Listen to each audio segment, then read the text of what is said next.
வணக்க நண்பர்களே, இன்னைக்கு நம்ம பார்க்க போகிற வீடியோவில் என்னென்னு கேட்டிங்கன்னா 50 ரூபா நோட்டை பற்றி தான் பார்க்குறோம். இந்த நோட்டு எப்போ வெளியிட்டாங்க, எந்த மாதிரி புழக்கத்தில் இருந்திருக்கு, எந்த இயரில் வந்திருக்குன்னா நம்ம வீடியோவில் பார்க்குறோம். வாங்க நம்ம வீடியோக்குள்ளே போய் பார்க்கலாம். பொதுவாக 50 ரூபா நோட்டு வந்து பார்த்திங்கன்னா 1947 இந்தியா சுதந்திரம் அடைஞ்சிதுங்க. சுதந்திரம் அடைஞ்சதுக்கு அப்புறம் முதல்ல வெளியிட்ட நோட்டு வந்து பார்த்திங்கன்னா 1975லேருந்து 1997 வரை வந்து பார்த்திங்கன்னா நோட்டு வெளியிட்டிருப்பாங்க. அந்த நோட்டில் வந்து பார்த்திங்கன்னா பின்னாடி வந்து பார்லிமெண்ட் போட்டிருக்கும். அதாவது டெல்லியில் இருக்க பார்லிமெண்ட்டோட சிம்பிள் தான் 50 ரூபா நோட்டில் முதல்ல அடித்து வெளியிட்டிருப்பாங்க. இந்த மேலே இருக்க கொடி வந்து பார்த்திங்கன்னா அந்த முதல் விட்ட நோட்டில் வந்து பார்த்திங்கன்னா இந்த கொடி இருக்காது, கம்பி மட்டும் தான் இருக்கும், கொடி இருக்காது. அதுக்கப்புறம் செகண்ட் யூஸ், அதாவது பார்த்திங்கன்னா முதல் விட்ட நோட் இருக்காது, ரெண்டாவது விட்ட நோட்டில் மட்டும்தான் இந்த கொடி போட்டு வந்திருக்கும்.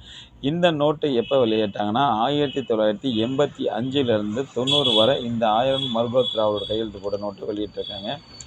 இந்த நோட்டு எல்லாமே அந்த காலகட்டத்தில் புழக்கத்தில் இருந்த நோட்டு தான். இன்றைக்கி வந்து பார்க்கும்போது உங்களுக்கு இந்த நோட்டை பயன்பாட்டத்தில் இருந்த எத்தனையோ பேர் பார்த்துருந்தவங்க வந்து இந்த நோட்டை பார்க்கும்போது ஒரு அற்புதமாக இருக்குது. ஏன்னு கேட்டிங்கன்னா காலத்தால் அழியாத பொக்கிஷம் மாதிரி இந்த நோட்டெல்லாம் வந்து பார்த்திங்கன்னா, ஏன்னா அவ்வளோ 50 ரூபாங்கிறது இன்றைக்கி சாதாரண ஒரு விஷயமா தான்.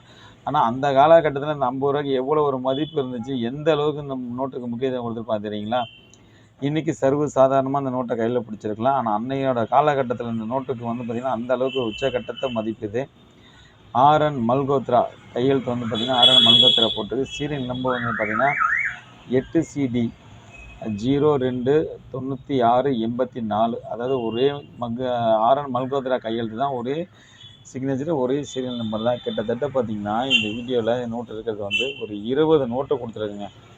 20 நோட்டுமே சூப்பராக ஒரே கண்டிஷன் தான், ஜெனின் யூஎன்ஸ். என்ன ஜெனின் யூஎன்ஸ்ன்னு கேட்டிங்கன்னா இன்றைக்கி இருக்க நோட்டை 10, 20லாம் பார்த்தீங்கன்னா நீங்கள் வந்து புழக்கத்தில் இருக்க அந்த நோட்டோட கலர் எல்லாம் மாறி இருக்கும். நோட்டை பார்க்கும் போதே உங்களுக்கு தெரியும் அந்தளவுக்கு மாறி இருக்கும். ஆனால் இந்த நோட்டெல்லாம் கிட்டத்தட்ட வெளியிட்ட வருஷம் வந்து பார்த்திங்கன்னா இன்றைக்கி ஒரு 30, 35 வருஷம் கடந்தாலும் நோட்டு வந்து பார்த்திங்கன்னா தன்மை மாறாமல் இன்னமும் வந்து பார்த்திங்கன்னா அந்த நோட்டோட தன்மை அப்படியே தான் இருக்குது. அந்த அளவுக்கு பொக்கிஷமாக இருக்கிற நோட்டு எல்லாமே வந்து பார்த்திங்கன்னா இன்றைய காலகட்டத்தில் இது நாணய சேகரிப்பில் வந்து பார்த்திங்கன்னா வரும் தலைமுறைகள் இதெல்லாம் தெரிஞ்சுக்கணும். இந்த மாதிரிலாம் நோட்டு இருந்திருக்குங்க.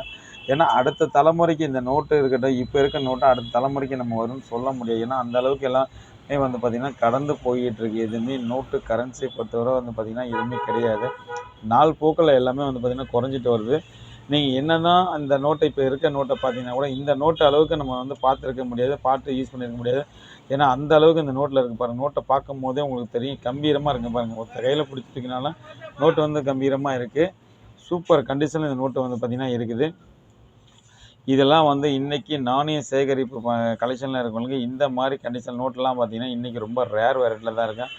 எனக்கு நோட்டு கிடைக்கும், உங்களுக்கு கண்டிஷன் கிடைக்காது. இந்த அளவுக்கு ஜெனின் யூஎன்ஸ் கண்டிஷன் கிடைக்காது. இந்த 50 ரூபா சிம்பிள் பார்த்திங்கன்னா எந்த அளவுக்கு ஒரு வந்து பார்த்திங்கன்னா ஒரு வடிவமாக ஒரு சிம்பிள் போட்டு சூப்பராக ஏழி முகம் மாதிரி அழகாக இருக்கும். அதே மாதிரி பார்லிமெண்ட்டை வந்து பார்த்திங்கன்னா பார்லிமெண்ட்டோட சிம்பிளாக இருக்கட்டும், அந்த காம்பவுண்டோட இதுவாக இருக்கட்டும், அவ்வளோ ஒரு அற்புதமாக இருக்குது அந்த நோட்டோட இது பார்த்திங்கன்னா கொஞ்சம் கூட ஒரு மாறாது. எந்த அளவுக்கு ஒரு இந்த 50 ரூபாவில் ஒரு டிசைன் வடிவம் கொடுத்துருக்காங்க பாருங்கள். நாள் போக்கில் இதெல்லாம் வந்து பார்த்திங்கன்னா கடந்து எவ்வளோ நம்ம மாறி வந்துட்டோம். அதே மாதிரி நம்ம சிம்பிள் வந்து பார்த்திங்கன்னா இங்கே எந்த அளவுக்கு இருக்குது பாருங்கள். 50 ரூபாங்கிறத ஒரு பிளாக்கில் தான் கொடுத்துருப்பாங்க. அதுக்கு மேலே ஒரு சிம்பிள், கீழே ஒரு சிம்பிள், ஒரு பூவில் கொடுத்துருப்பாங்க. அருமையாக இருக்கும். இந்த அசோக சக்கரமாக இருக்கட்டும், இதெல்லாம் பார்க்கும்போது அருமையாக இருக்கும் இந்த நோட்டை பார்க்குறதுக்கு. கிட்டத்தட்ட இந்த 20 நோட்டுமே வந்து பார்த்திங்கன்னா நல்ல கண்டிஷன் தாங்க இருக்குது. இதெல்லாம் நம்ம செல்ஸ் தான் கொடுத்துருக்கோம். இந்த காலகட்டத்தில் இந்த நோட்டுக்கெல்லாம் எவ்வளோ மதிப்பு இருந்திருக்கும் அன்றைக்கெலாம். ஏன்னா விலைவாசி பார்த்திங்கன்னா அந்த அளவுக்கு கம்மியாக இருந்தாலும் இன்னும் கரன்சி வந்து அவ்வளோ அந்த அளவுக்கு முக்கியத்துவம் கொடுத்துருப்பாங்க. இன்றைக்கி வந்து கரன்சிக்கு முக்கியத்துவம் கொடுக்கல, விலைவாசி இருந்தாலும் ஏறி போயிடுச்சு. சர்வ சாதாரணமாக இந்த நோட்டெல்லாம் வந்து பண்ணலாம். ஆன்லைனில் வந்து லட்சக்கணக்கில் போட்டுட்ருக்காங்க. அந்த மாதிரி லட்சக்கணக்கில் எதுவுமே நோட்டு கிடையாதுங்க. நம்மளும் ஒவ்வொரு வீடியோவில் சொல்ல தான் செய்கிறோம், எந்த நோட்டுக்கு வேல்யூ கிடையாது, எதையும் பார்த்து நம்பி ஏமாந்து போகாதீங்க அப்படின்னு சொல்லிட்டு தான் நம்ம என்னோட சேனலில் பார்த்தீங்கன்னாவே உங்களுக்கு தெரியும். எல்லாமே கட்டுக்கட்டாக தான் நான் போட்டு வச்சுருப்பேன். சிங்கிள் நோட்டு எதுவுமே இருக்காது. அந்த சிங்கிள் நோட்னால் கொஞ்சம் ரொம்ப கம்மியாக இருக்க நோட்டை மட்டும் தான் சிங்கிள் நோட்டை போட்டு வச்சுருப்பேன். இல்லாட்டி எதுவுமே போட்டிருக்க மாட்டேன். ஏன்னு கேட்டிங்கன்னா நோட்டு கரன்சி வந்து பார்த்திங்கன்னா இன்றைக்கி நான் மட்டும் கலெக்ஷன் பண்ணலைங்க. இப்போ இந்த சேனலை பார்க்குறவங்களா இருக்கட்டும், இந்த சேனலை பார்த்துட்டு வாங்குறவங்களா இருக்கட்டும், எல்லாரோட சேர்ந்து பயணிக்கிறோம். ஏன்னு கேட்டிங்கன்னா இந்த நோட்டை நான் முதற்கொண்டு யூஸ் பண்ணியிருப்பேன். அந்த மாதிரி எத்தனையோ பேர்லாம் அந்த நோட்டை பார்த்துருப்பாங்க, பார்த்து யூஸ் பண்ணியிருப்பாங்க. இன்றைக்கி இந்த நோட்டை பார்க்கும்போது பழைய நினைவுகள் இந்த நோட்டில் திரும்ப. ஏன்னு கேட்டிங்கன்னா இந்த ஒரு 50 ரூபாய்க்கு எவ்வளோ கஷ்டப்பட்டு இந்த ஒரு 50 ரூபாவில் எவ்வளோப்பட்ட விஷயம்லாம் இருந்திருக்கேன். சாதிக்க முடிஞ்ச விஷயம், சாதிக்க முடியாமல் போன விஷயம் ஒரு 50 ரூபாவில் அப்படிங்கிற மாதிரி நிறைய விஷயம் இருக்குது இந்த 50 நோட்டுக்கு பின்னாடி. கதையை பார்த்தீங்கன்னா ஒவ்வொரு நோட்டுக்கும் ஒரு ஹிஸ்ட்ரி இருக்குங்க. எந்த நோட்டுக்குமே சரி ஒரு கதை இல்லாமல் இருக்க. ஆனால் இன்றைக்கி இருக்க நோட்டுக்கு அந்த மாதிரி கதை சொல்ல முடியும். ஏன்னா கேட்டிங்கன்னா லட்சத்தை பார்க்கலாம், 1000 பார்க்கலாம்,